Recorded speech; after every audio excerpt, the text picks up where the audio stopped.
wá gbọ́ àṣírí ńlá tí bàbá yìí tú nípa ilẹ̀ Saudi tí ò yí ọ̀pọ̀lọpọ̀ mùsùlùmí ilẹ̀ Yorùbá ẹ jẹ́ ń gbé yín débẹ̀. Saudi ti ṣe òfin jáde fún gbogbo ọkọ̀ aeroplane tó jẹ́ ti airline Saudi wípé ẹnikẹ́ni tó bá ní visa America àbí visa UK àbí Schengen visa tó ti lò tó lọ tó darí tó ní lọ́wọ́ tó valid tó bá ti dé ìdí ọkọ̀ bẹ̀ wípé òun fẹ́ wọnú Saudi ó kàn máa gbé bọ̀ kò nídìí kó gba visa. Allahu Akbar. Kò nídìí kó gba visa tourist visa ni ó gbà tó bá ti dẹnu bodè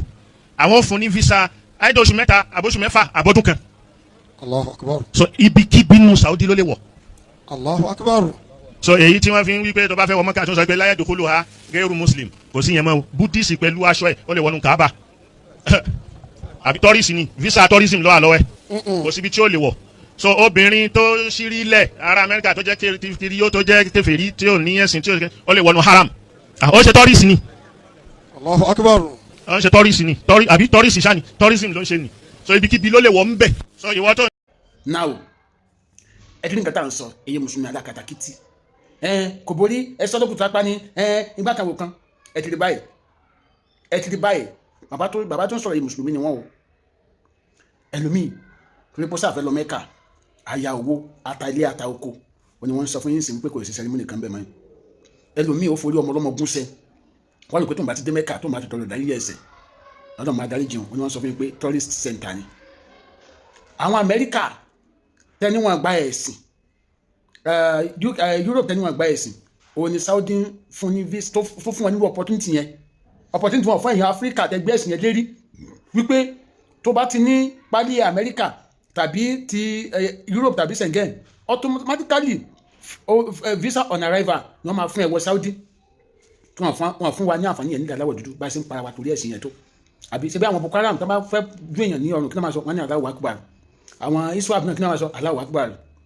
torí ẹ̀sìn yẹn àbí dẹ̀sà ni ẹ̀sìn gbẹ̀mí ọmọ nìkejì wọn àti fún inú opportunity yẹn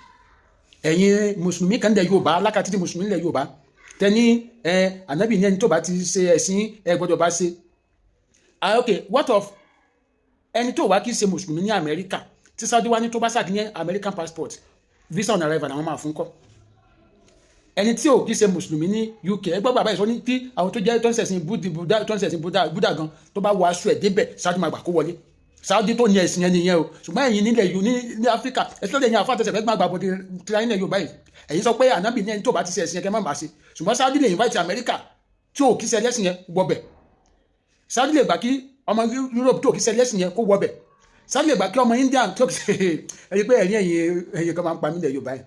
àwọn tó ní ẹ̀sìn yẹn nìyẹn o wọ́n jẹ́ kó yẹ yín pé development ìbẹ̀yìn ìlú àwọn ló jẹ́ àwọn lógún kì í ṣe ẹ̀sìn kankan tẹ̀yìn mú yẹn so ibi tó ti ẹ kẹ́yìn kan tí wàá sínra ara yín nígbẹ́rẹ́ pàkọ́ ni mi sọ pé ẹ̀sìn mùsùlùmí ò dá o ẹ̀sìn mùsùlùmí dá o ṣùgbọ́n pé káwọn èèyàn máa torí bẹ́ẹ̀ sọ àwọn ẹni tó bá kí ṣe ẹlẹ́sìn mùsùlùmí di ọ̀tá pé wọ́n á ṣe ẹ̀sìn àwọn nǹkan bá lè mú Saudi tí ò sọ ẹni tó kí ṣe mùsùlùmí ní Amẹ́ríkà di ọ̀tá tó ní if you want to come for tourism you are free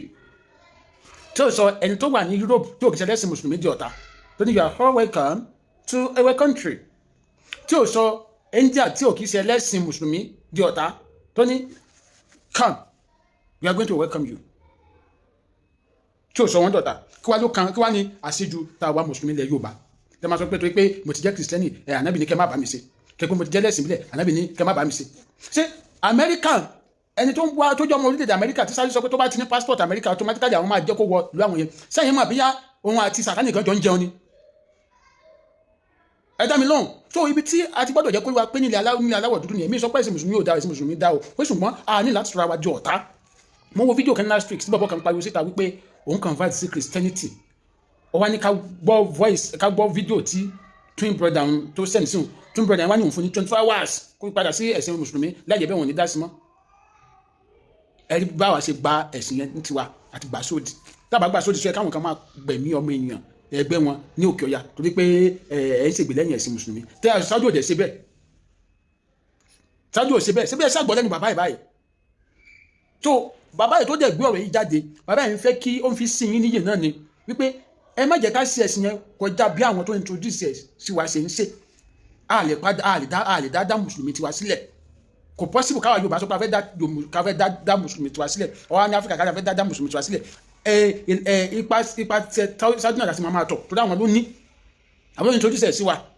a lè ṣe ju wọn lọ a lè mọ̀ yọ̀ sọ́jọ́ lọ that's just the truth